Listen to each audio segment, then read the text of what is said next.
né, para as pessoas da comunidade. Oi, Bruna, bem-vinda, minha querida, tudo bem? Vamos lá, tudo bem? Deixa eu ver quem já está por aqui. Boa noite.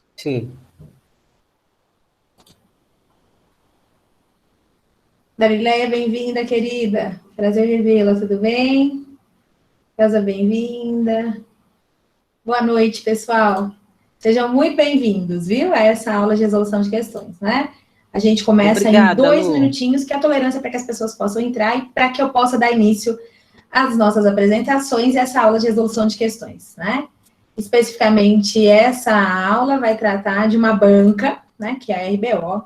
Então, reiterando as boas-vindas a todos vocês, né? Eu digo sempre que quando a gente mobiliza tempo e esforço para estudo, isso diz muito da gente, né? Isso diz das nossas intenções, dos nossos projetos e do nosso empenho para atingi-los, né? Então, fico muito feliz, inclusive, de ver por aqui, principalmente as meninas que já estão nos cursos, usando dessa aula adicional e complementar para poder aprimorar ainda mais os estudos, né? Testar conhecimento e aprimorar, porque vocês sabem, né? Eu sempre insisto com vocês que resolver questões é muito importante, né?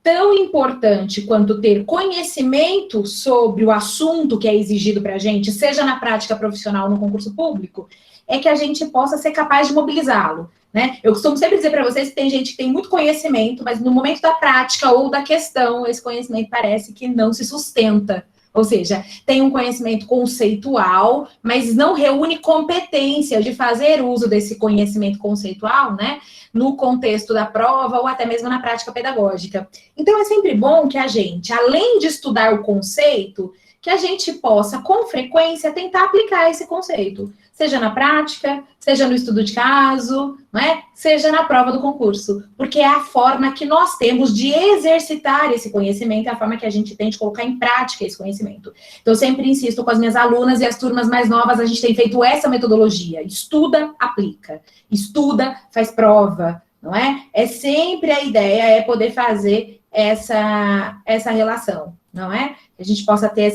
essa interação sempre, estudo e prova, porque de alguma forma a prova vem e coloca o nosso conceito, o nosso conteúdo em mobilização, em ação, em movimento. E com isso a gente consegue ou ressignificar aquilo que não aprendeu muito bem, ou solidificar, ou seja, ou fortalecer aquele conhecimento que a gente tinha, né? Às vezes, até acertei a questão, mas eu não tinha clareza do porquê. E aí, quando eu penso a questão, quando eu analiso a questão, eu consigo ter clareza.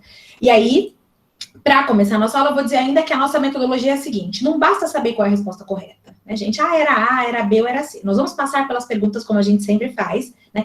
E ao passar pelas perguntas, o que é muito importante? Que a gente discuta o conceito que está ali. Discuta por que uma está certa e por que a outra está errada. Encontre o erro, encontre o acerto na alternativa. Com isso, gente, não é só uma aula de resolução de questões. É uma aula de conteúdo, é uma aula de conceito. Né? Então, essa é a ideia. E tem sido assim que a gente tem conduzido as nossas aulas de resolução de questão. Acho que elas são muito ricas, muito bacanas. Hoje, especificamente, a gente escolheu, né? Normalmente a gente escolhe, às vezes, é uma aula de questões só de ECA, só de LDB. A gente sempre dá um tema para as nossas aulas, né? Para que ela possa ficar focada. É fundamental que a gente tenha esse enfoque. Então, já fizemos aulas de resolução de LDB, já fizemos aulas de resolução de Constituição Federal.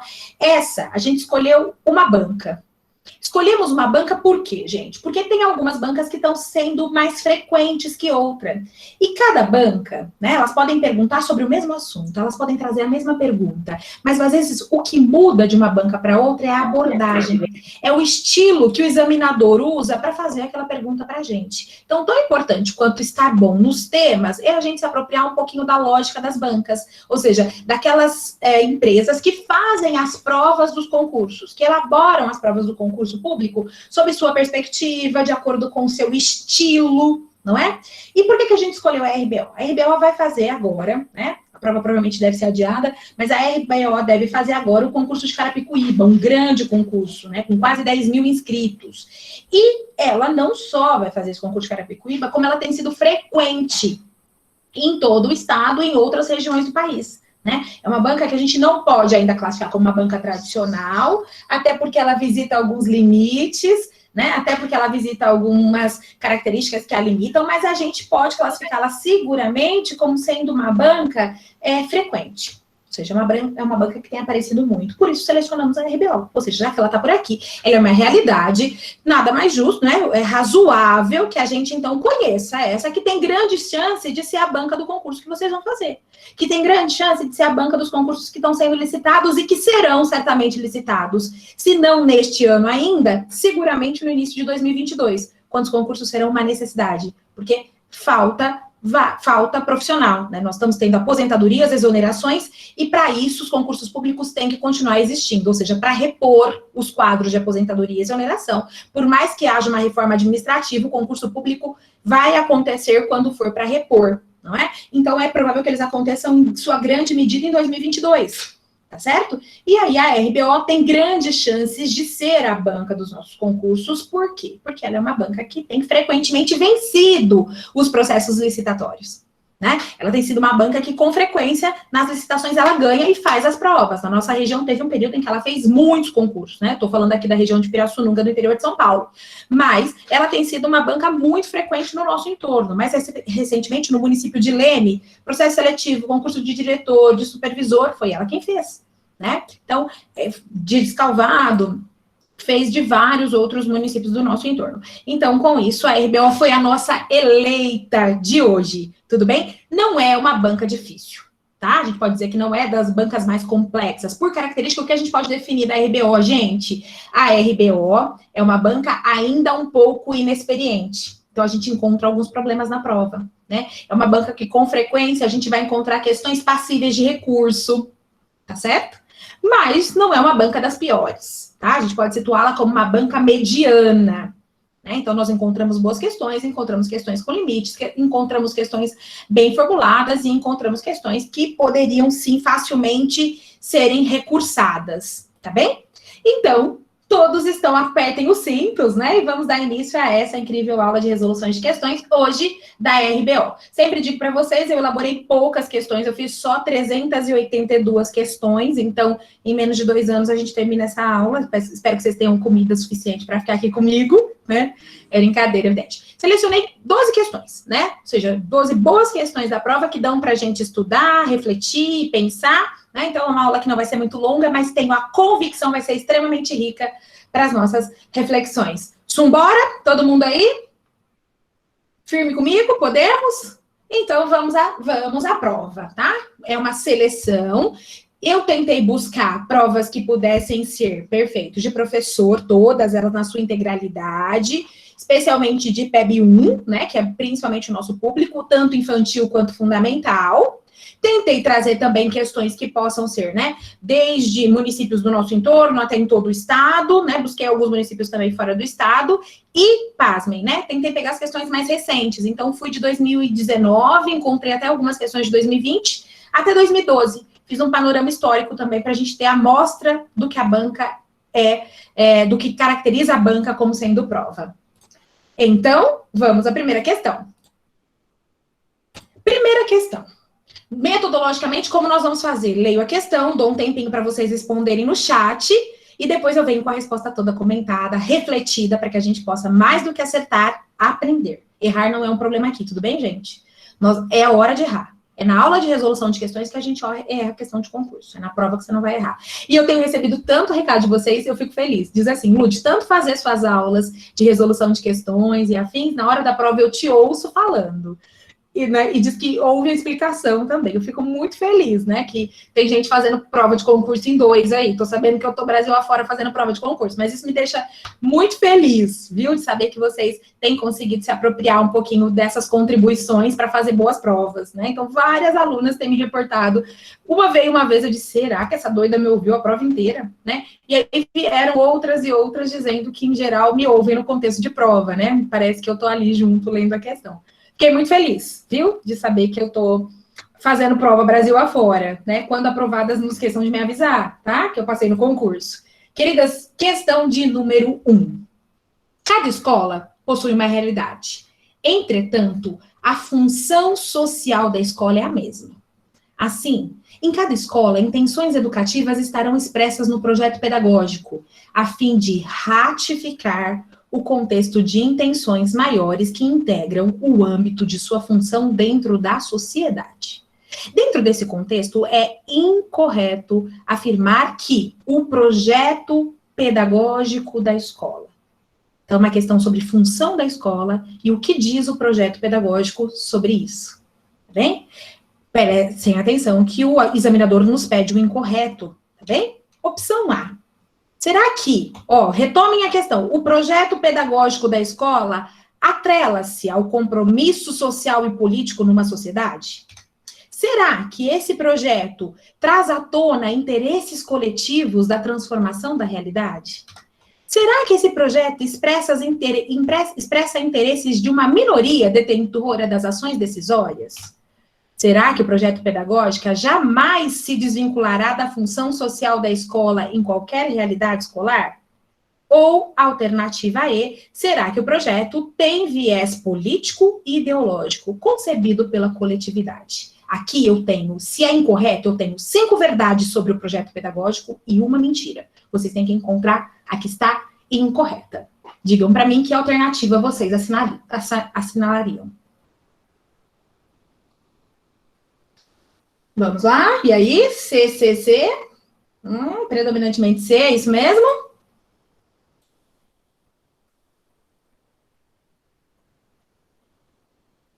Ok. A Gabriele já deu aqui uma dica. Luciana, tem um problema aí na C, que por isso que eu acho que ela é incorreta.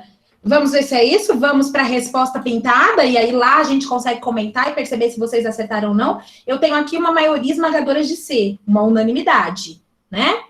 Vamos contraverter a lógica de que toda unanimidade é burra. A gente entende que, nesse caso, ela é estudada, né? Ela é sensata. Vocês disseram C. A C está incorreta. A C não corresponde ao que deva constar ou caracterizar um projeto pedagógico da escola, tá? Então, vamos lá. A alternativa...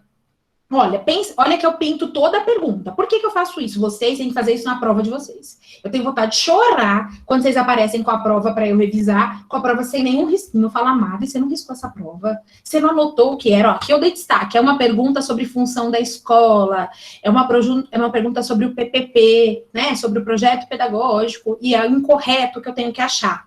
Então, eu tenho que achar a mentira. O PPP, gente, se atrela sim ao compromisso social e político da sociedade, né? Porque, afinal de contas, o projeto da escola não é um projeto isolado, ele está no seio da sociedade, ele está no bojo da sociedade.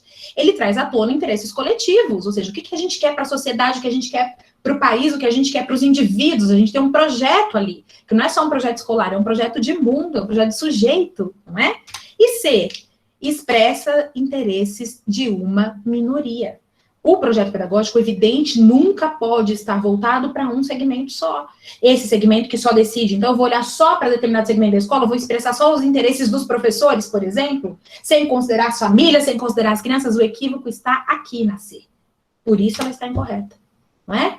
Por quê? É verdade que ele jamais deve se desvincular da função social que a escola, na realidade em que ela está inserida, e ele também tem que ter um viés político e ideológico. Por isso ele é chamado de projeto político-pedagógico em alguns casos, não é? Por quê? Porque entende-se que a escola tem uma função, e não é político partidário, não, político da função social da escola, que era exatamente essa pergunta. Então, acertaram aqueles que disseram alternativa C, porque ela era a alternativa que a gente assinalaria por estar incorreta, que era o que pedia a consigna dessa questão. Perfeito? E aí? Fantástico? Podemos seguir? Próxima questão, questão de número 2.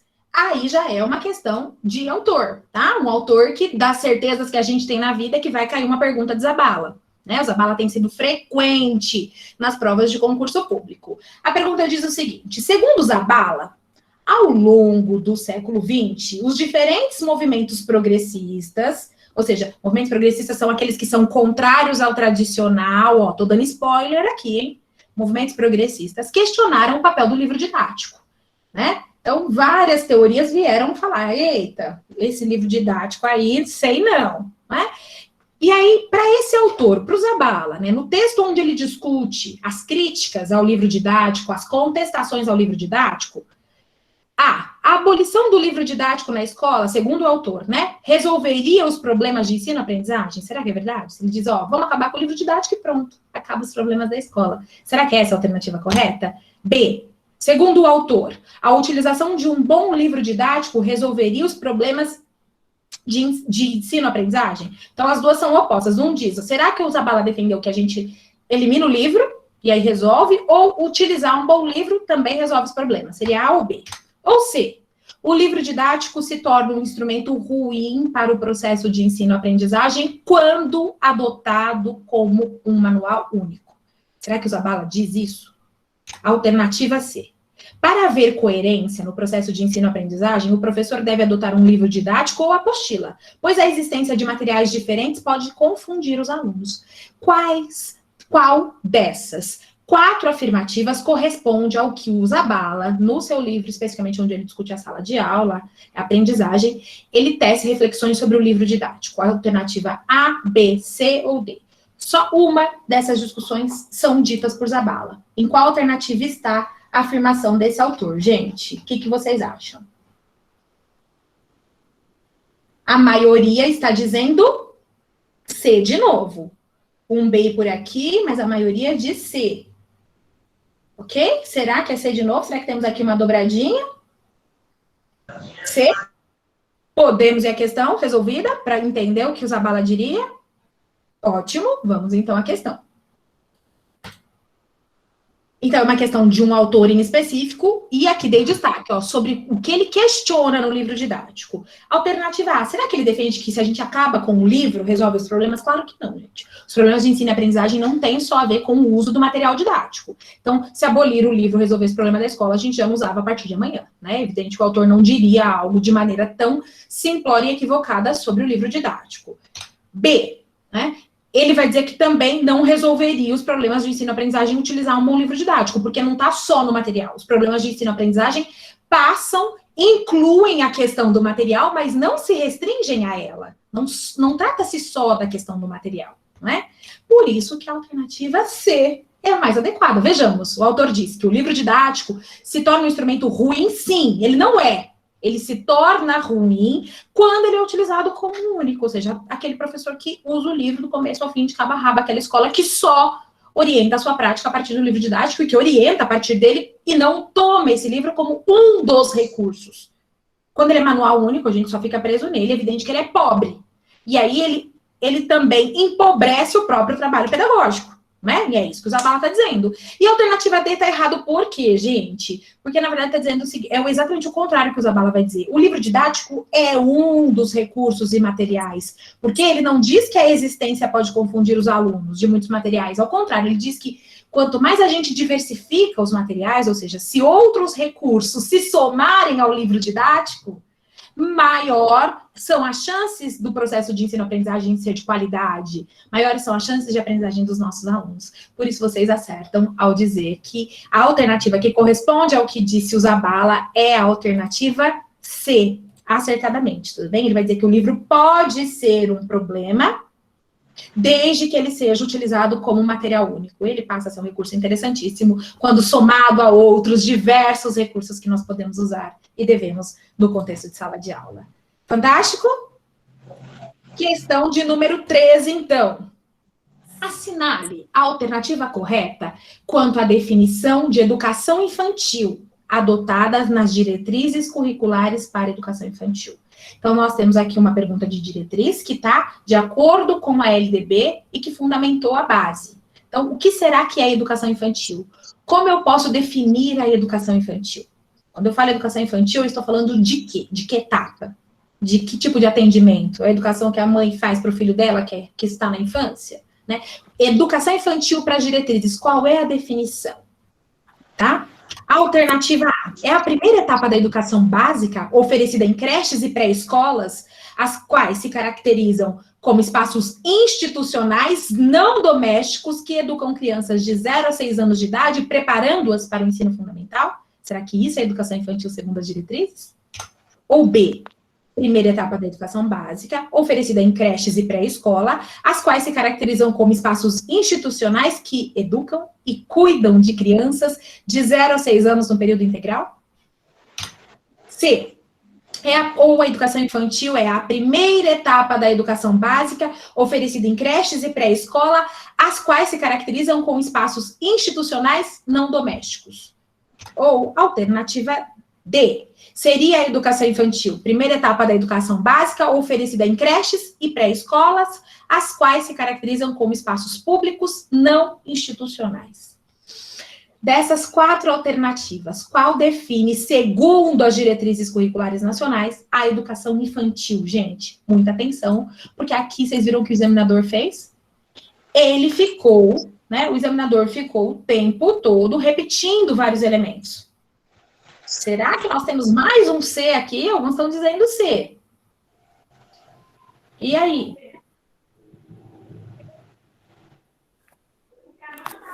Percebam que essa questão, muita atenção aqui comigo, estratégia de questão, hein, gente? Essa aqui vocês vão principalmente ter que encontrar os erros nas afirmações, porque como se repete o radical da alternativa, vocês vão ter que ir encontrando erros para ir eliminando as opções até que você chegue naquela que não encontra erros. Essa é a estratégia para resolver esse tipo de questão, onde o examinador se repete reiteradas vezes. Atenção, tô vendo algumas alternativas aqui no chat preocupantes. Vamos lá. Detalhe, atentos. Gente, não leia só o comecinho e já acha que é a alternativa correta. Pode ser que lá para o fim o examinador tenha colocado uma resposta, um elemento incorreto. E aí ele tornou a alternativa inteira incorreta. Vamos conhecer a resposta? Posso? Então vem comigo. Olha só. Era uma questão de diretrizes sobre educação infantil. Pedir a definição da educação infantil. Ah, gente, ela estava certa. Até os 49 do segundo tempo. É lá pro final, é apitando na curva que o examinador colocou o erro. Quem lê até aqui para, já fala, não vou ler mais nada, já respondi, já acertei. Depois quer recursar, a doida. Não pode, porque lá no final que o examinador colocou, é a primeira etapa da educação básica, sim. Educação infantil é oferecida em creche e pré-escola. A gente briga tanto por isso, lembra que eu sempre falo com vocês? Creche é educação infantil. Tem gente que fala assim, educação infantil é a creche. Eu falo, é a creche e a educação infantil, porque a creche compõe, desde 88, a educação infantil. A creche era assistencialista, mas a Constituição Federal trouxe ela para a educação. E ela passou a ser educação infantil. Então, aqui tá certo. Creche e pré-escola. As quais se caracterizam como espaços institucionais não domésticos, que educam crianças, ou seja, é diferente do espaço do lar. Não é configurada a educação infantil, por exemplo, se a gente tem um espaço domiciliar. Aquelas pessoas que cuidam de criança em casa, nós não podemos chamar aquele modelo de educação infantil porque ele é domiciliar, não é? Que educam crianças. Ó o erro aqui, gente, 0 a 5. Ó, desatenção. E aí você erra uma dessa, amada, não é? Que ninguém mais erra, que os mais atentos. E essa questão te põe lá no final da classificação ou passa muita gente na sua frente, não é? Então, aqui o erro estava na faixa etária, que é 0 a 5, e dizer que prepara para o ensino fundamental.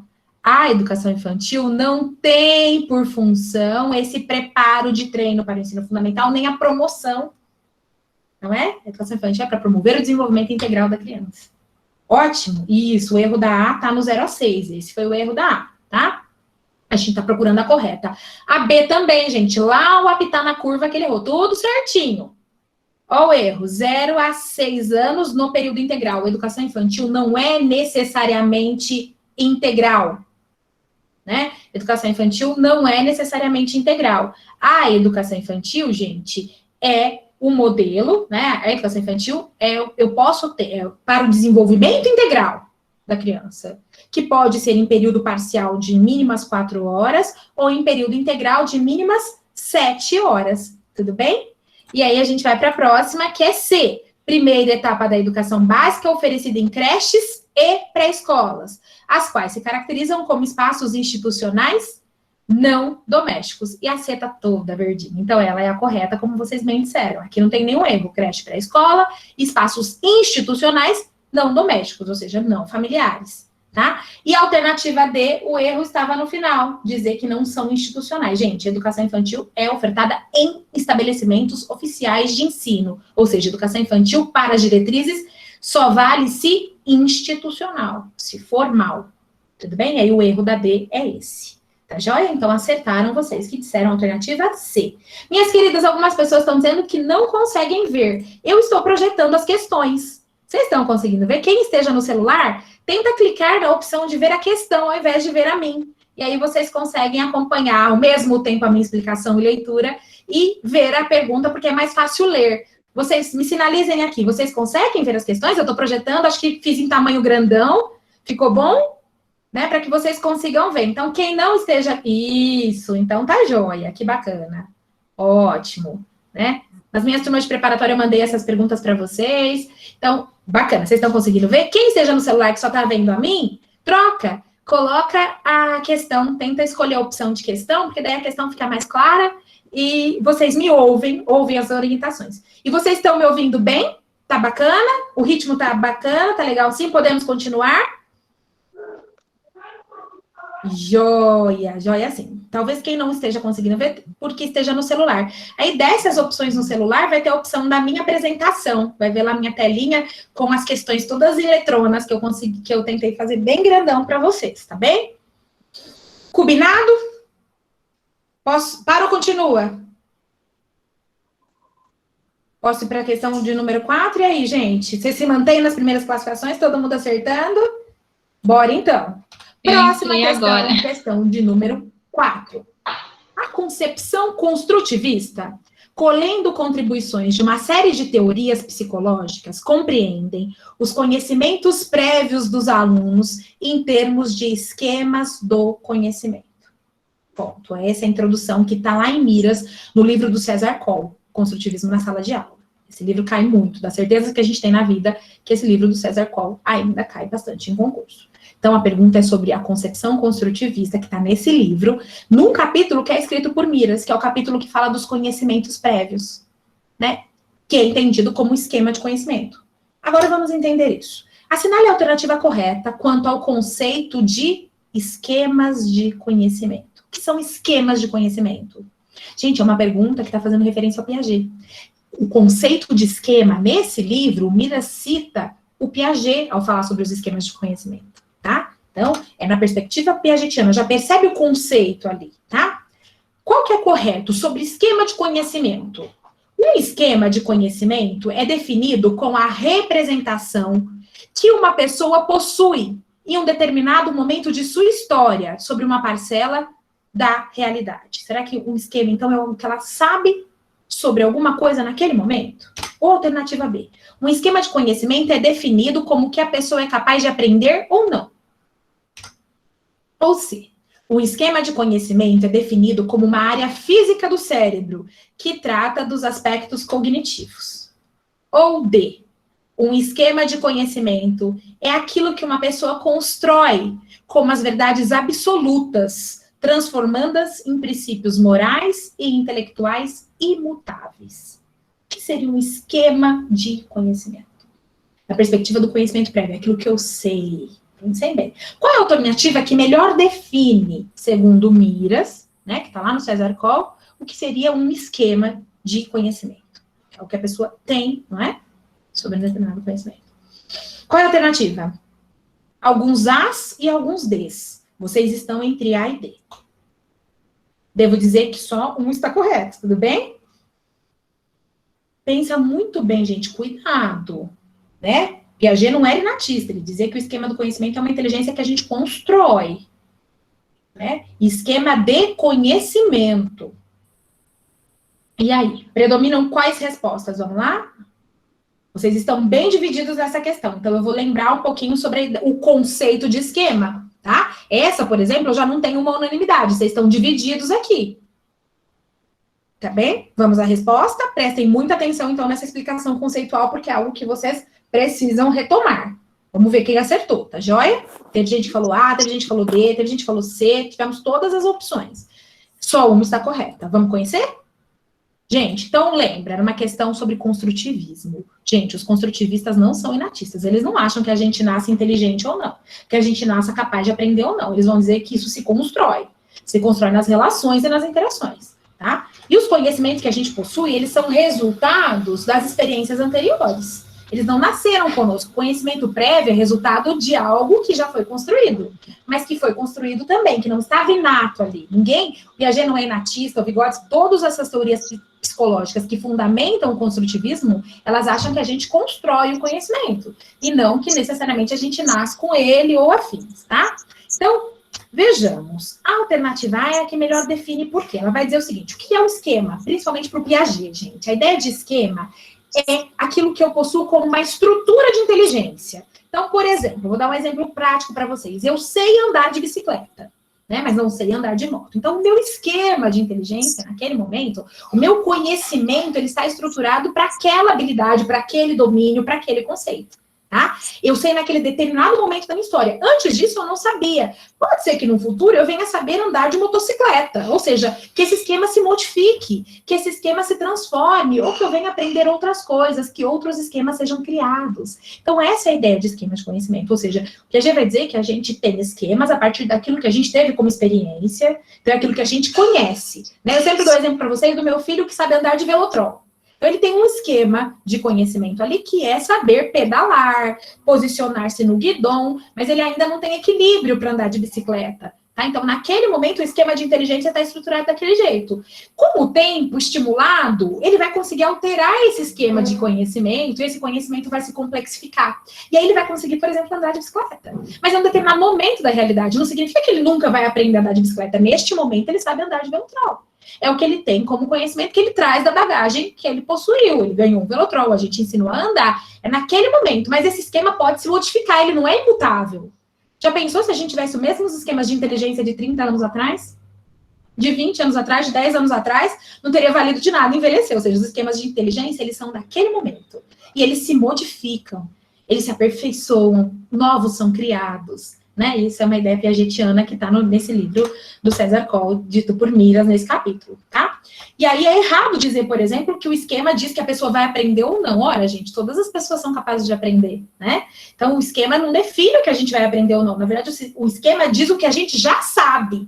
O que a gente vai aprender ou não depende das oportunidades que nós vamos encontrar, né? Das oportunidades de aprendizagem, dos desafios, das desequilibrações, segundo Piaget, tá? O erro da C, gente, dizer que trata só de aspectos cognitivos, né? Às vezes o esquema tem inteligência motora. Quando eu dou o exemplo do velotrol, por exemplo, esse esquema é uma inteligência de natureza motora, uma inteligência, né, de saber se movimentar. E, por fim, a D também está errada, gente, de dizer que o esquema é uma verdade absoluta. Então, o seu esquema de conhecimento é uma verdade absoluta, não se questiona, não se discute? Não, isso é um equívoco. Esquema de conhecimento, gente, é algo que não é uma verdade, é a sua forma de entender a realidade. Existem pessoas que têm outros esquemas de inteligência e nem por isso estão erradas. Porque não é uma verdade absoluta. O esquema são as verdades que cada um constrói para entender aquela realidade. Tudo bem? Então, acertou quem disse que a alternativa correta era a alternativa A. Perfeito? Muita atenção, tá? Então, nas aulas de Piaget, a gente reforça um pouco esses entendimentos, porque perguntas sobre esquemas são muito frequentes, né? Quando vão referenciar só Piaget. Questão de número 5. Podemos? Segundo o decreto 7.611, né, de 2011, considera-se público-alvo da educação especial, exceto. Então, aqui, gente, eu vou ter 4 alternativas, das quais 3 tem quem é público-alvo da educação especial e uma tem quem não é público-alvo. Luciana, tô desesperada, eu não li esse decreto para a prova. Eu começo a chorar, borro a prova inteira e sou reprovada no concurso? Não, amada, você respira. Sabe por quê? Porque ainda que você não tenha lido esse decreto, você conhece a Constituição Federal e você conhece a LDB. O público-alvo que esse decreto traz é o mesmo público-alvo que ele não poderia ser diferente, que a LDB e que a Constituição trazem. Então, você sabe qual é o público-alvo da educação especial, não precisa se desesperar. Você sabe quem são os alunos que se configuram alunos da educação especial. Me digam quais são. Então, eu tenho 4. 3 são público-alvo da educação especial, 1 não é. Alternativa A, pessoa com deficiência, público-alvo da educação especial. B, pessoa com vulnerabilidade social, é público-alvo da educação especial. C, pessoas com superdotação. E D, pessoas com transtornos globais do desenvolvimento. A, B, C ou D? Qual dessas não é? Ó, a pergunta do exceto. Qual dessas não é público-alvo da educação especial? Preciso ter estudado o decreto? Preciso me desesperar porque eu não estudei esse decreto? Não, porque é algo que vocês têm conhecimento. Perfeito? Que vocês têm conhecimento nas outras leis que estudaram. Na própria Lei Brasileira de Inclusão. Tá bem? Feito? Vamos ver, então? Ótimo.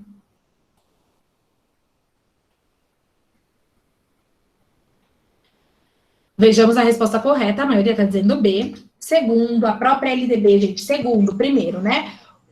Que vai fixar o público-alvo da educação especial, o 208 da Constituição Federal, ao dizer o dever do Estado para a oferta de educação, e a LDB, lá no artigo 54, quando começa a falar de educação especial, né? Pessoas com deficiência, sim, com vulnerabilidade social não é público-alvo da educação especial. Não significa dizer que esse público não seja merecedor de atenção, não requeira políticas públicas, né, de permanência na escola, serviços suplementares de educação, programas suplementares de transporte, de material, sim, mas não é público-alvo da educação especial. Requer política pública, requer apoio e auxílio, mas não a educação especial em si, que é a oferta de educação para as pessoas com deficiência, com superdotação e altas habilidades, e também com transtornos globais do desenvolvimento, no qual entra o TEA, né, o transtorno do espectro autista. Esse é o público da educação especial. Então, vocês estavam certas quando disseram que a B não é público da educação especial. Não significa que esse público não tenha de ter um olhar, mas não um olhar da educação especial, que é voltado para os outros 3 segmentos. Essa vocês acertaram. Parabéns. Tudo jóia? Posso seguir? Perfeito. A questão de número 6 diz o seguinte: assinale as proposições a seguir, atribuindo-lhes verdadeiro, V, e para falsas, F. No que se refere à alfabetização e letramento, ó, um outro tema frequente em concurso público, né? Olha um outro tema que a gente sempre está vendo nos concursos, até porque ele é fundamental para quem vem a ser professor, que é o tema da alfabetização e do letramento. Tá? Então, nós temos aqui a temática da alfabetização e do letramento, e a pergunta é, o que for verdade sobre alfabetização e letramento, vocês vão colocar V. O que for falso, então vou ter algumas afirmativas e vocês vão responder com verdadeiro ou falso, ok? Então, vejamos, estou com a ajuda aqui do Contra-Regra, meu suporte. Vejamos, então. Primeira afirmativa, verdade ou falso? Letramento é uma tradução para o português da palavra inglesa literacy, que pode ser traduzida como a condição de ser letrado. Segunda afirmativa, o indivíduo alfabetizado é necessariamente um indivíduo letrado. Alternativa C, alfabetizado é aquele indivíduo que sabe ler e escrever. Quarta afirmativa. Letrado é aquele que sabe ler e escrever, mas que responde adequadamente às demandas sociais de leitura e da escrita. Mais uma afirmativa. Alfabetizar letrando é ensinar a ler e escrever no contexto das práticas sociais de leitura e escrita. Então, como ficou as opções de você? A primeira que eu li é verdadeiro ou falso, a segunda é verdadeiro ou falso. Que combinação vocês conseguiram fazer? Assinale a alternativa que tem a combinação que vocês fizeram. Então, na A, verdadeiro, falso, verdadeiro, verdadeiro. B, falso, falso, verdadeiro, falso. C, verdadeiro, verdadeiro, falso, verdadeiro, falso. Ou D, verdadeiro, falso, verdadeiro, verdadeiro, falso. Qual é a combinação que vocês encontraram? Dentre as afirmativas que eu li. Quais são verdadeiras e quais são falsas e em que ordem isso se dá?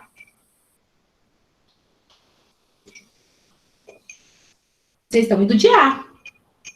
Mais A. Vocês acham que só a segunda afirmativa é falsa? Todas as outras são verdadeiras, é isso? Acho que é tudo verdade. Só a segunda afirmativa. Aí já teve gente aqui que pulou num C. Teve gente que se arriscou num D aqui. E aí? O que vocês acham?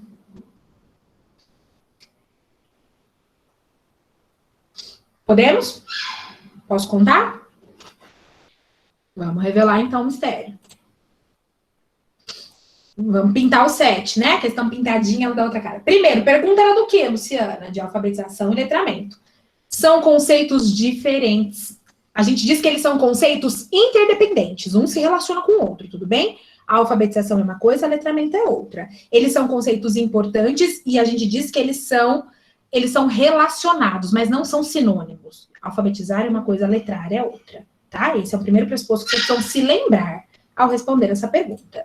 E aí o que nós temos? Letramento, gente, de fato veio do inglês. A gente adotou esse conceito de letramento porque ele entende do seguinte: por muito tempo, a escola, não só no Brasil, mas a escola numa perspectiva tradicional no mundo inteiro, se ocupou muito de nos ensinar a decodificar. Então a gente aprendia, né, com frequência o quê? A decodificar. Né? Então, a gente pegava o texto e traduzia, transformava aquele sistema notacional de escrita, aqueles códigos, né?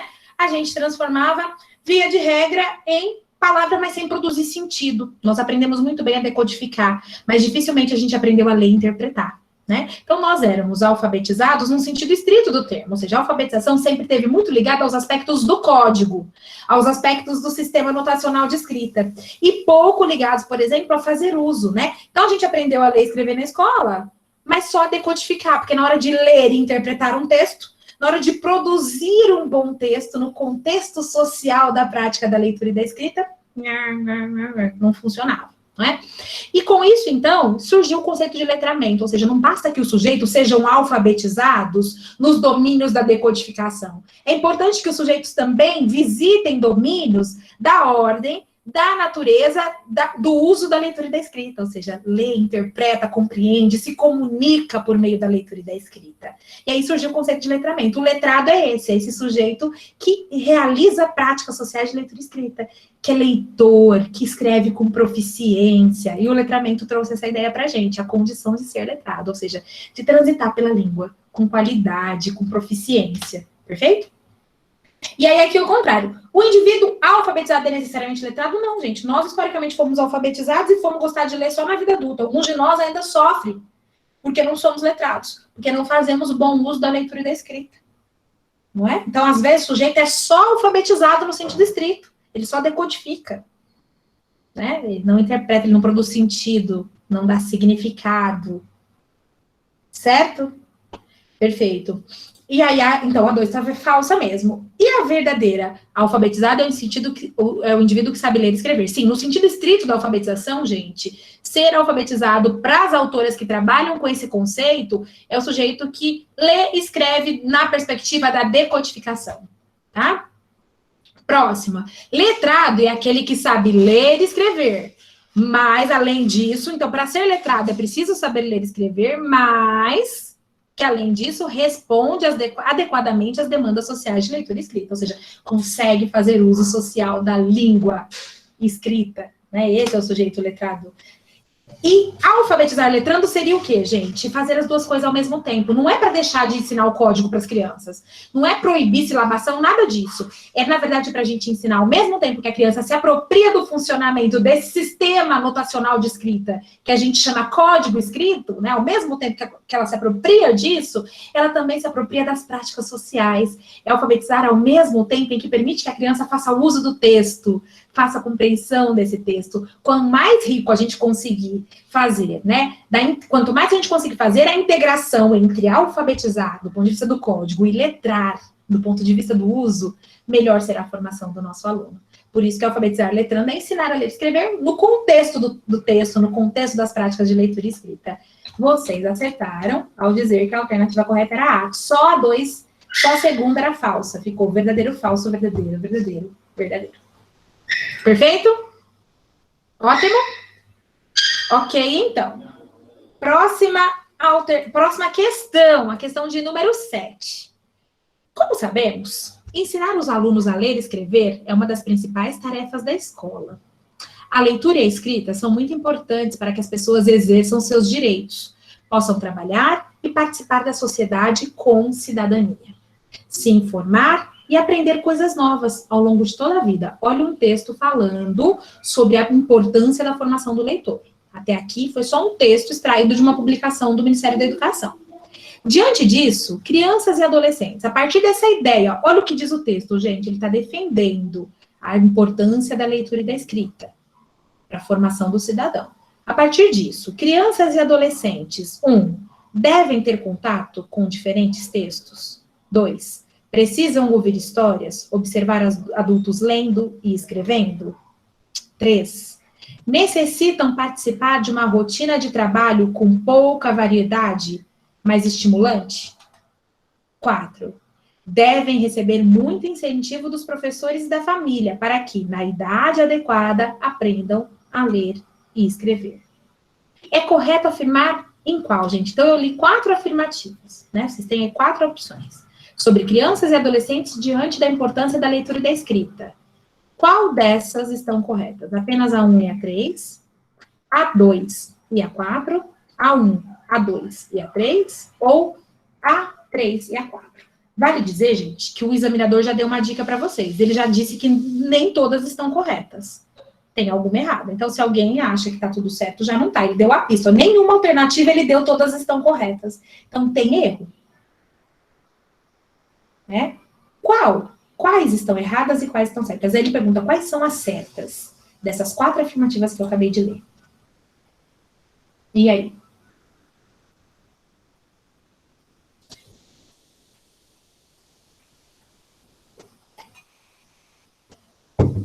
Alguns estão dizendo E, outro C, outro B, vamos lá?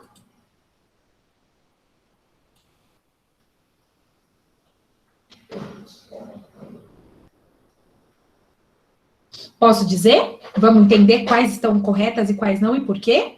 Então, era uma pergunta sobre leitura. Ah, perdão, gente. Esqueci de mencionar a alternativa E, né? A 1, a 2 e a 4. Continuamos tendo aqui, né? Nem todas as alternativas estão corretas. Perdão, não mencionei a E. A 1, a 2 e a 4 como opção. Eu já dei uma pista aí, né? Então, vamos lá. Uma pergunta sobre a importância de ensinar a ler e a escrever na escola. E diz, gente, que ensinar a ler e escrever na escola tem que ser uma das principais tarefas da escola. Não a única, mas uma importantíssima tarefa da escola. Gente, crianças e adolescentes, sim, é verdade, devem ter contato com diferentes textos. E por que contato com diferentes textos? Porque existe na nossa sociedade uma diversidade de textos, uma variedade incrível de textos, de gêneros e de portadores de textos, né? E o aluno não consegue aprender a ler e escrever só se apropriando de um texto, de um gênero textual. Por isso, quanto mais textos veicularem, né? A escola veicular, quanto mais textos circularem na escola, mais chance o nosso aluno tem de conhecer esses diferentes textos, se apropriar dele e se formar leitor e escritor, não é? Então, não é verdade.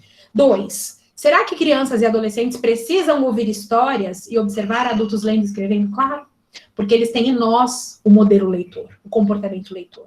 Né? Quanto mais a criança estiver inserida numa sociedade de leitores, numa cultura e numa comunidade de leitores, mais chances eles têm de se fazer leitores. Por que a gente fala que no Brasil a gente lê pouco? Porque nós não temos uma cultura e um coletivo de leitores. Não é? Então, a 2 é verdade. Então, a 1 e a 2 estão corretas. E 3, necessitam de participar de uma rotina de trabalho com pouca variedade? Não, gente. A rotina de trabalho precisa ter muita variedade, precisa ser também estimulante. Mas essa rotina de trabalho precisa, sim, variar, né, do ponto de vista das ofertas, tá? E 4, verdade, devem receber muito incentivo dos professores e da família, para que na idade adequada aprendam a ler e escrever. Então, o correto, gente, se afirma em E, a alternativa que eu deixei escondida de vocês, não é? E vocês tinham que ter percebido essa faltinha. A D também tá, a 4 também tá correta, né? E aí as alternativas é 1, as que estavam isso. Aí vocês já se corrigiram, olha que lindas. Já se corrigiram em E, muito bem, né? Tudo bem, gente? Né? A 1, a 2 e a 4 são verdadeiras. O erro estava o erro estava na terceira. Ótimo? Perfeito. Vamos à questão de número 8, tá? Qualquer dúvida, vocês vão falando por aqui. Questão de número 8. Em dada faixa etária, a criança não segue regras, porque não as reconhece. Tá? Então, ele está falando de uma questão de regra, da questão do cumprimento de regra, da formação moral da criança, né? Da formação da ideia de que as pessoas seguem ou não as regras sociais. Mais madura, ela segue as regras dos mais velhos, obedecendo a tradição. Foi assim com o aluno Carlos, que atualmente tem progredido dia após dia no exercício mais evidente de sua autonomia. Esses diferentes momentos elucidam o quê? Então, olha o que está no enunciado, gente. Que tem um momento em que as crianças não seguem regra, e tem um momento em que as crianças seguem as regras que os outros dizem. Olha, eu não posso fazer porque a mamãe não deixa, eu não vou porque... Ele não segue a regra porque ele acredita nela, mas porque alguém disse que não pode. Ele segue uma regra que é externa a ele, que é imposta e posta a ele. Tá? Aí diz, o Carlos é uma criança que está assim, ele traz um caso aqui, ó, o Carlos é uma criança que está assim, ele está progredindo, ou seja, ele saiu de uma fase em que ele não reconhecia as regras, para uma fase em que ele segue as regras dos mais velhos, o que a professora diz, o que a mãe diz, né? Ele está crescendo na sua autonomia, ou seja, hoje ele tem mais autonomia porque ele consegue reconhecer as regras e segui-las, não é? Esses diferentes momentos elucidam que foi preciso uma intervenção efetiva dos pais e responsáveis para que Carlos ficasse educado? Será que a gente está falando que o Carlos está ficando educado? E os pais intervieram, eles e os responsáveis? B, será que a escola tem papel de reverter os períodos da não obediência? Então, se o aluno não segue regras, a escola tem que reverter isso e fazer os alunos seguirem as regras, né? Ou C, será que a plena autonomia moral, que é quando o aluno chega na fase em que ele já segue as regras, não importa se os outros estão vendo ou não, ele já é autônomo para fazer o que é correto, né? Isso chama plena autonomia moral. Advém posteriormente aos 2 períodos indicados no enunciado? Será que é isso? O Carlos caminha para o terceiro momento, que seria o momento da autonomia moral? Alternativa D. Carlos é uma exceção em meio às demais crianças, visto que a maioria inicia-se a convivência seguindo as regras dos mais velhos. O Carlos é uma exceção, ele não seguiu regras, mas os outros já começam logo seguindo regras, não é? Ou E. O aluno Carlos recebeu as intervenções corretas dos pais e professores. O que a gente pode afirmar segundo essa ideia? Queridos, vocês precisam ter clareza, neste caso, que estamos falando do Piaget. Tem um livro do Piaget que chama O Juízo Moral na Criança. Ele vai dizer, gente, que existem 3 fases do juízo moral na criança. Uma primeira fase chama de, anota aí, anomia. A criança não segue, não reconhece regra. Dá, não dá, joga no chão, põe na boca. A gente fala, não põe na boca. E onde ele põe? Na boca. Ou seja, não existe, logo de início, na vida da criança, não existe essa moral autônoma. Ele não segue as regras, ele não reconhece as regras. A gente fala, ele não obedece, porque ele ainda não desenvolveu um estágio de autonomia que permita que ele possa seguir regras. Então, existe um estágio onde crianças não seguem regras, é chamado anomia. A ausência, o A é negação, né? A normal, A moral. A anomia é a ausência de autonomia. No segundo estágio, a gente chega numa fase que chama heteronomia. Ele segue a regra porque alguém tá vendo. A mamãe falou que não pode. Então, se a mamãe tá olhando, não é? Se a mamãe tá olhando, eu não faço. Mas se alguém saiu, aí eu faço. A professora saiu, todo mundo corre na sala. A professora chegou, todo mundo senta. Seguimos a regra. Mas seguimos a regra com o olhar do outro. O que a gente chama esse estágio de heteronomia. Hetero é o outro, é o diferente. Não é? Então, a heteronomia é uma moral que está no outro. Se ninguém está vendo, tem adulto que ainda é assim. Não é? Eu falo para vocês, tem adulto que não tem autonomia moral, que tem a moral heterônoma. O que ele faz, gente? Ele segue a regra, se está vendo. Se o guarda está vendo, eu ponho o cinto de segurança. Se o guarda não está vendo, eu não ponho. Né? Que tipo de autonomia é essa? Ele segue a regra porque ele reconhece ou porque alguém está impondo? Né? Seria o segundo estágio do Piaget. Tem adulto que está no segundo estágio. E o terceiro estágio, o último, seria a autonomia moral. Né? O último estágio seria chamado dessa autonomia moral plena. Ele segue a regra mesmo que ninguém esteja vendo. Ou seja, não precisa ninguém ver. Eu vou usar o cinto de segurança porque eu sei da importância. Eu não vou sair da sala quando a professora sai, porque eu sei que não é correto. E seria a autonomia moral plena, que o Piaget chama. Tudo bem? E aí, olha as alternativas, gente. Ó, então, era uma pergunta sobre autonomia, tá? E nós tínhamos 2 estágios. Não dá para saber se houve uma intervenção efetiva dos pais responsáveis do Carlos para que ele ficasse educado, gente. Nós estamos falando de... A criança que não segue regra não é mal educada. A criança que não segue regra ainda não compreendeu isso, né? É preconceituoso chamar de mal educado quem não segue as regras. É porque não desenvolveu a moral autônoma, segundo o teórico. Aí você quer falar mal educado, isso é senso comum. Teoria pedagógica não vai classificar o aluno assim. A gente vai classificar segundo o desenvolvimento da moral. Tá bem? E aí, então, a A tá errada. B, a escola tem o papel de reverter o período da desobediência de jeito nenhum. A escola tem um papel que é o da formação, mas não no sentido de reverter desobediência, de fazer os alunos obedecerem. A gente pode contribuir com a construção dessa moral, trazendo as regras, conversando com os alunos sobre elas, negociando, explicando. E aí a gente vai estar contribuindo para esse progresso. O enunciado não falou isso? Gente, progredir nessa autonomia moral. Não impor. Não adianta eu impor regras para os alunos, porque se a gente impõe, ele vai ficar no estágio da heteronomia. Ele vai cumprir a regra porque a gente está mandando. A gente tem que construir. Então, não tem que reverter a desobediência. A gente tem que contribuir com a construção de uma moral autônoma plena. Que o sujeito siga a regra porque ele se convenceu de que era importante. Ou seja, eu não vou roubar. Não importa se as pessoas não estejam vendo, né? Ele é autônomo moralmente se ele vai fazer o certo mesmo que ninguém esteja vendo. Ele vai cumprir a regra mesmo que ninguém esteja vendo porque ela está nele. Porque ele se convenceu dela. Seria a moral autônoma plena. Por isso, gente, a alternativa C é a correta. A plena autonomia moral vem só depois. Ninguém nasce, gente, seguindo regra. Ah, eu sou correto, eu tenho 5 anos de idade, eu vou fazer isso porque é correto, pelo bem da sociedade, pelo meu próprio bem e de toda a população. Não, né? Esse estágio da moral plena, ele é lá no final. O primeiro passo, é o que está falando no enunciado, ó, passo pelos 2 anteriores. Só que quem tem que estudar Piaget, tá vendo, nesse caso? Aí eu vou pro concurso com a cara e com a coragem, falo, vai ser tranquilo e falo outras coisas. Quem estudou percebe que a alternativa correta consegue reconhecer o conceito aqui de Piaget. Por quê? Ó, o primeiro estágio, lá falou que não tinha regra. Ó, aqui no enunciado, ó, na ausência, não segue regras porque não os reconhece. É o primeiro estágio, 2 períodos. E o outro período, quando ele começa a seguir as regras dos mais velhos. E aí o terceiro é a moral autônoma plena. Tá vendo? Essa foi uma questão muito bem elaborada. A alternativa correta é a alternativa C. Né? A D está errada, dizer que ele é uma exceção, não. O Piaget vai dizer que isso acontece com todas as crianças, ou seja, nenhuma criança cumpre regra de começo. É a anomia primeiro, não reconhece as regras, depois vai para a heteronomia, segue as regras de fora, e por fim vai para a autonomia moral plena, que é quando desenvolve a autonomia por si só, né? A moral autônoma por si só. Tranquilo? E, por fim, né, o Carlos recebeu intervenções corretas dos pais e professores, não conseguiram saber, né? Esses momentos não elucidam isso. Perguntou, o que esses 2 momentos elucidam? Elucidam que a autonomia virá depois desses 2 períodos. Ele está no caminho, progredindo, olha lá. A questão já dava resposta, gente. Como ela tinha muitos conceitos, né? Sim, essa aula ficará gravada, meus queridos, tá bem? Eu vou mandar para os meus alunos, para os grupos dos concursos, tá bem? Para as minhas turmas de preparatório. Próxima questão, ó, já estamos quase acabando. São quantas eu disse? 328, ó, já estamos na 9. Tudo bem?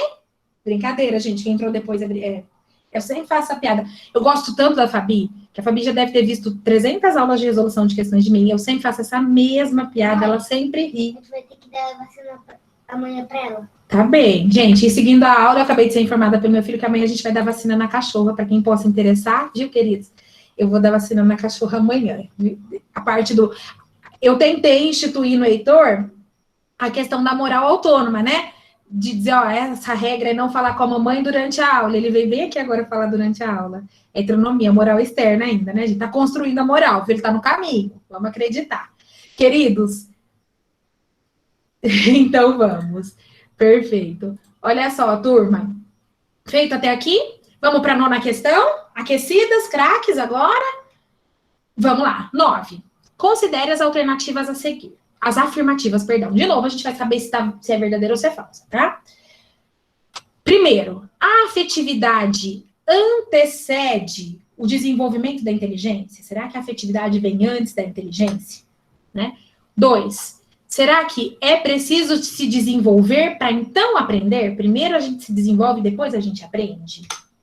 Terceiro, primeiro se aprende para então se desenvolver? 4. A emoção concebe-se como ponte com o mundo social? Será que é por meio da emoção que a gente se integra ao outro e à sociedade? E 5. A comunicação com o mundo se dá por meio da linguagem? Essas perguntas quer saber sobre o Valon. Essas 5 afirmativas que vocês leram, qual delas está contida em Valon? Qual dessas reflete a ideia do Valon? Tudo bem? Então, daí você retoma. Olha como o examinador fez, ele fez uma inversão, gente. Ele foi dando questão pra gente e não sabia de quem. Então, tem coisa aqui que a gente fala que é correto, mas não é Valon. Aí ele diz pra você, ó, mas eu quero saber para Valon. Você volta agora sabendo que você está procurando quais são as proposições do Valon. que é principalmente o teórico, que vai defender o desenvolvimento da afetividade, das emoções, não é isso? Perfeito. Então, o que será que é Valon? Dessas 5 afirmativas? Né? A 1, a 2, a 3, a 4, a 5. Qual delas coincide com as ideias do... Quais delas coincidem com as ideias do Valon? E aí? Isso, a Sheila disse, Lu, falou afetividade, eu já lembrei do Valon. Já imaginou que fosse dele, né, Sheila? Mas se de repente fala de Vygotsky, porque tem coisa ali de Vygotsky. Se falasse do Vygotsky, as de afetividade não caberiam tanto, não é isso? O examinador podia ter posto afirmações dos 3 e depois ter dito de quem ele estava perguntando. Não é? E ele perguntou, foi o que ele fez.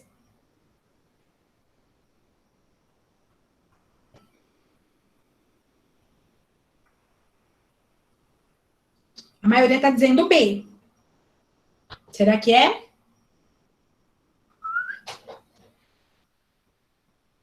Posso revelar? B, B, B, B. Vamos lá, então. Então, a primeira, a afetividade para o Valon é isso, gente. Para o Valon, as primeiras manifestações no indivíduo são de natureza afetiva e emocional. Tanto é que o primeiro estágio do Valon que ele formula, gente, é um impulsivo emocional, né? Ou seja, ele vai dizer, o bebê se comunica como com o mundo. Gente, um bebê que não consegue andar ainda, né? Que não consegue levantar o pescoço, ele é capaz de mobilizar uma casa inteira só chorando. Ou seja, a afetividade, a manifestação emotiva é a primeira manifestação na criança, no bebê. Então, a afetividade antecede. E aí, a partir do que a gente responde a essa emoção da criança, é que ele vai construindo, inclusive, a inteligência. Olha que lindo. Valon puro. Não é Valon. 2. É preciso se desenvolver para, então, aprender? Não, gente. É aprendendo que a gente vai se desenvolvendo, não é isso? Para o Valon, né? Mas ele também não vai dizer que primeiro se aprende, então se desenvolve. Para o Valon, as coisas acontecem ao mesmo tempo. Entende? Ou seja, é ao mesmo tempo que o desenvolvimento e a aprendizagem acontecem. É aprendendo que a gente se desenvolve e o desenvolvimento dá no decurso das aprendizagens. Ou seja, é em mesmo tempo, não é hierarquicamente um depois outro para o Valon. Né? Para o Piaget, primeiro um desenvolvimento que ele é maturacionista, para o Vygotsky é a primeira aprendizagem, mas para o Valon, ao mesmo tempo.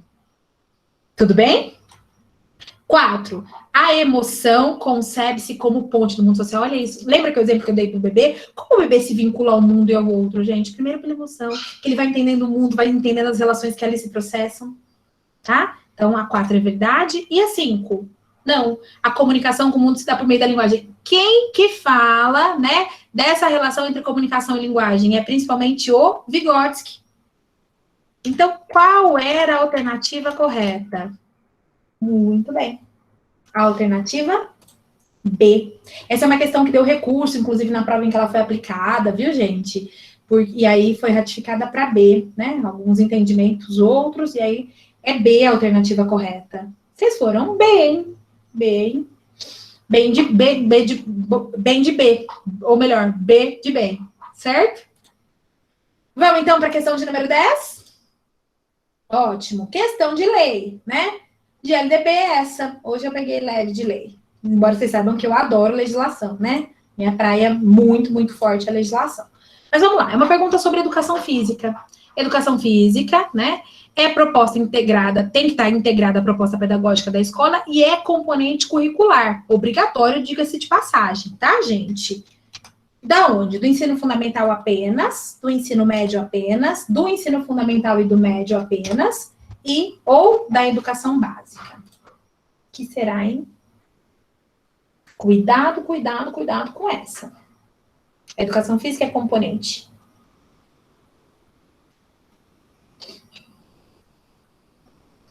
Boa! Aí eu tô entre D, tem gente que ficou em dúvida, né? Entre C e D. Vamos lá. Educação física, gente.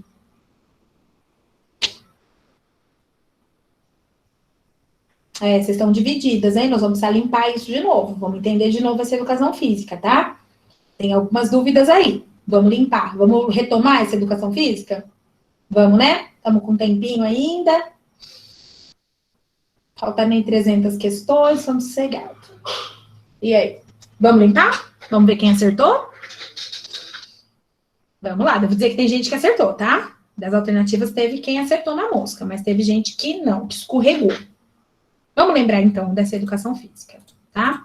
Então, vamos lá. Tá perguntando sobre a educação física. Primeiro ponto, queridos. Educação física é componente curricular obrigatório. Ela pode haver dispensa da educação física em 5 casos, tá? A educação física, ela pode ser dispensada para alunos maiores de 30 anos, tá? Para quem trabalhe, para quem tem a jornada de trabalho igual ou superior a 6 horas, ela é facultativa, o aluno pode ou não fazer jornada de trabalho igual ou superior a 6 horas. Para estudante que tem a prole, quem tem filho, pode ou não fazer educação física, tudo bem? Para quem esteja amparado por um decreto que prevê, por exemplo, doença, afastado por motivo de saúde, ele também tem a opção de não fazer educação física, né? Até por motivos dessa condição de saúde, tá? Então, vejam, a educação física é opcional nesses casos, gente. Ou quem esteja prestando serviço militar, o último quem esteja prestando serviço militar ou equivalente, no qual a prática da educação física seja obrigatória, se não tem duplicidade, né? Então, nesses casos só. Ela tem que estar integrada à proposta pedagógica da escola, mas a educação física, ela é para toda a educação básica. Luciana, mas a educação infantil não tem educação física. Não tem sobre essa denominação. A Mari, aquela aluna que te enche de orgulho, não tem sobre essa denominação, não é, Mari? Mas chama corpo, gesto e movimento. A área está ali, ainda que sob outra denominação. Eu não preciso chamar a educação física para contemplar os estudos dessa natureza. O que diz a LDB, gente? Que a educação física é componente curricular obrigatório da educação básica. Entenderam? Da educação básica. Mesmo que da educação infantil ela não chame educação física, ela está ali presente sob outra denominação. No caso da educação física, antes chamava movimento, nos antigos RCNs, lembram? Com a base, passou a chamar corpo, gesto e movimento. Mas qual é a área de conhecimento que está ali? É a educação física. Entenderam? Entenderam? Sim ou não? Perfeito? Compreendido, meus queridos? E por que isso? E por que a alternativa correta era D? Ótimo. Tá, ok. Penúltima questão. Tão gostoso, já fica acabando. A classificação em qualquer série ou etapa, o que é classificação, gente? É decidir que série nós vamos matricular o aluno. Nossa, o menino está no primeiro ano. O que nós vamos colocar ele o ano que vem? Né? Essa definição, ele acabou de chegar para ser matriculado na escola. Que série nós vamos colocá-lo? Vamos olhar para a carinha dele. Toda vez que a gente define para que etapa, em que etapa nós vamos efetivar uma matrícula de aluno, nós estamos chamando isso de classificação.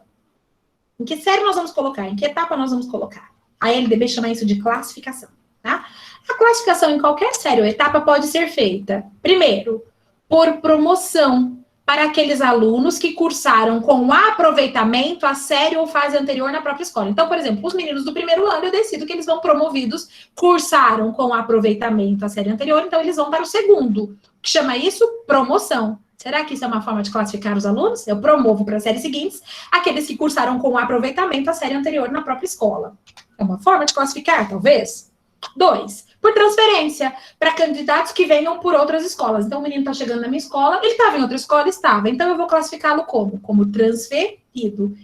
O primeiro foi promovido e o segundo foi transferido, em mesma série que cursava na escola anterior.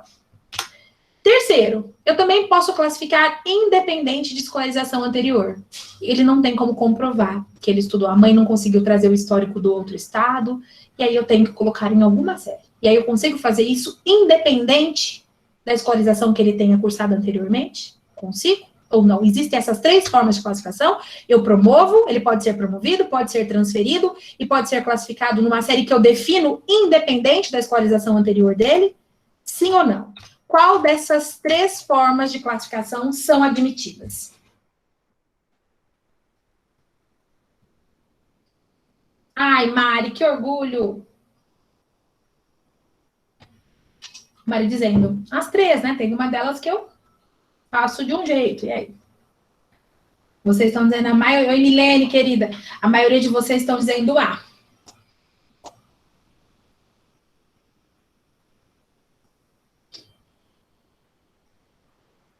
Ótimo, vamos ver se é. Ótimo.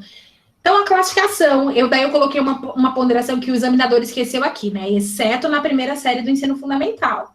Porque nela a gente faz sempre por idade, né? O menino começa ali independente, por exemplo, ele não vem promovido da pré-escola, porque no ensino fundamental é de ingresso, independente de ter sido promovido ou não, né?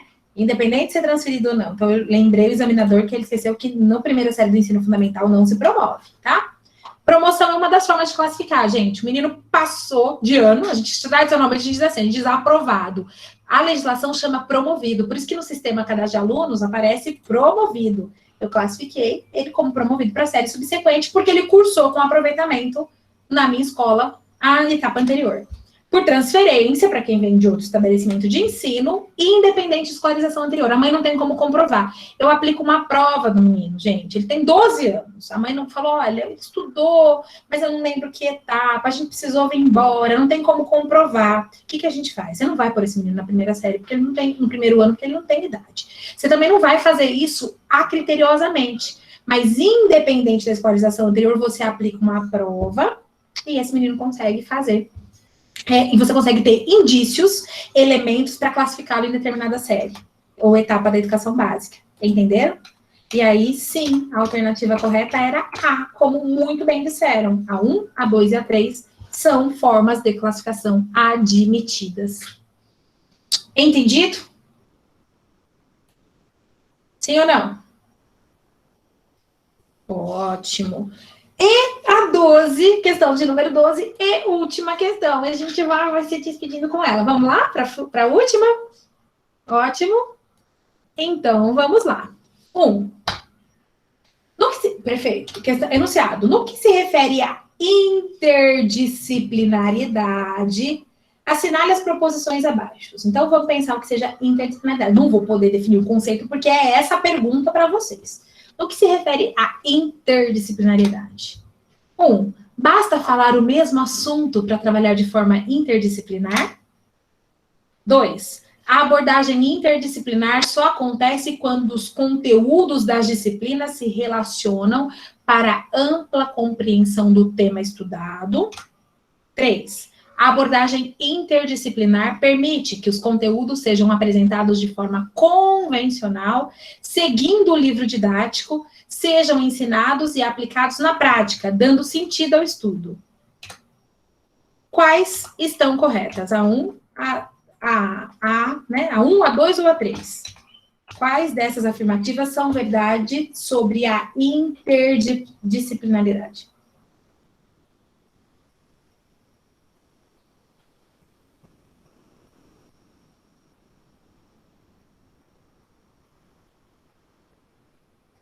E aí? O que vocês me dizem? Vocês estão divididos aqui também. Interdisciplinaridade é sempre um gargalo, né? É sempre um desafio.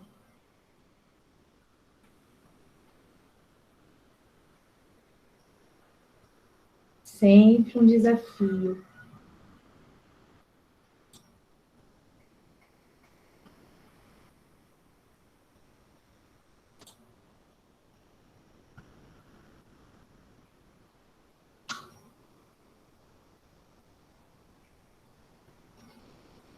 E aí, o que vocês têm? Vamos lá?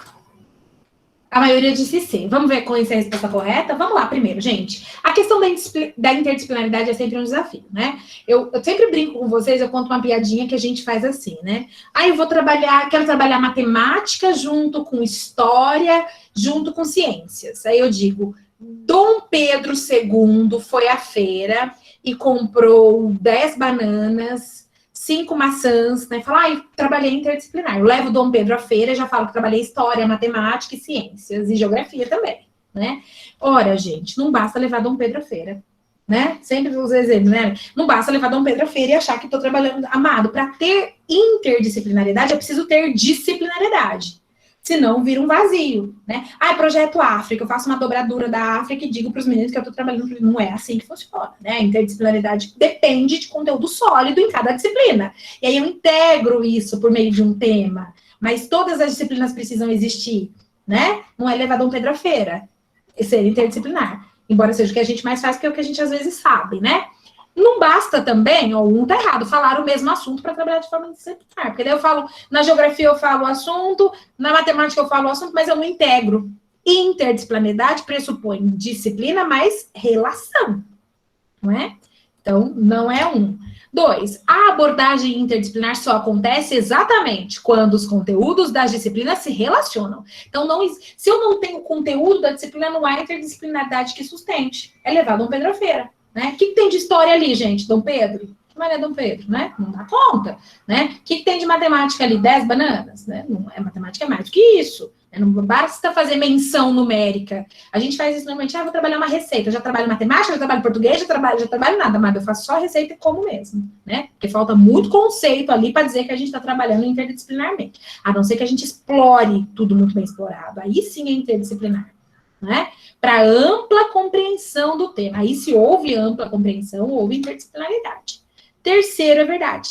A abordagem interdisciplinar permite que conteúdos que, às vezes, são trabalhados de forma convencional, seguindo o livro didático, possam ser ensinados e aplicados na prática. Ou seja, eu parto desses tradicionais e consigo, por meio da interdisciplinaridade, dar sentido àquele estudo, né? Eu posso, aqueles conteúdos que foram trabalhados e apresentados convencionalmente, eles podem, num contexto da interdisciplinaridade, ganhar mais sentido. É isso que é esse desenho que o examinador deu para a questão. Isso deixou vocês um pouquinho em dúvida, eu acredito, né? Por esse motivo, a alternativa correta era C, ou seja, a 2 e a 3 estão corretas. No entendimento mais amplo da 3. Tudo bem? Queridos, e aí, evidente, eu vou falar para vocês, né? Para vocês me seguirem lá nas redes, no Instagram, para a gente continuar se vendo. Como foi a aula? E aí, adorei participar também, foi muito bacana, gostei de estar com vocês, minhas meninas sempre comigo, do cursinho, dos cursos preparatórios, tá bem? A gente ainda tá com vaga para turma de sábado, tá? Algumas, então quem quiser me chama pra gente conversar. E assim que vou fazer uma aula de resoluções da VUNESP, o pessoal de Guarulhos tem me pedido aula de resolução da VUNESP, né? Porque provavelmente vai ser a prova de lá, e a VUNESP, assim como a RBO, também é uma banca muito frequente, não é? Então, eu devo fazer nos próximos dias, aí eu chamo vocês para uma aula de resolução da RBO, hoje da RBO, né? Eu devo chamar para mais uma aula de resolução da VUNESP, tá bom? Então, fiquem grudadinhas, participem dos grupos, né? Entrem nos grupos de resolução, tá joia? E aí a gente vai se falando, tudo bem? Eu vou ficar por aqui, quem quiser ficar para tirar dúvida, para conversar, eu vou ficar por aqui, tá? Quem quiser saber sobre os cursos, os preparatórios, os projetos, eu vou ficar por aqui mais um tempinho. Queridos, ótima noite para vocês, prazer revê-los, né? E até a próxima. Se mantenham nos grupos, que é sempre por lá que eu vou dando informações para vocês, convites e tudo mais. Para as minhas meninas de quarta até amanhã, né, na nossa aula, e para as meninas de sábado até sábado. Tudo bem? Um beijo para vocês. E todo mundo convidado para a live também, tá? Na quinta nós vamos ter uma live sobre o direito à educação. Vamos discutir conceitos importantes de autores como Saviani, como Libânio, que caem bastante no concurso, tá bom? Beijo para vocês, prazer revê-los. Até mais, pessoal.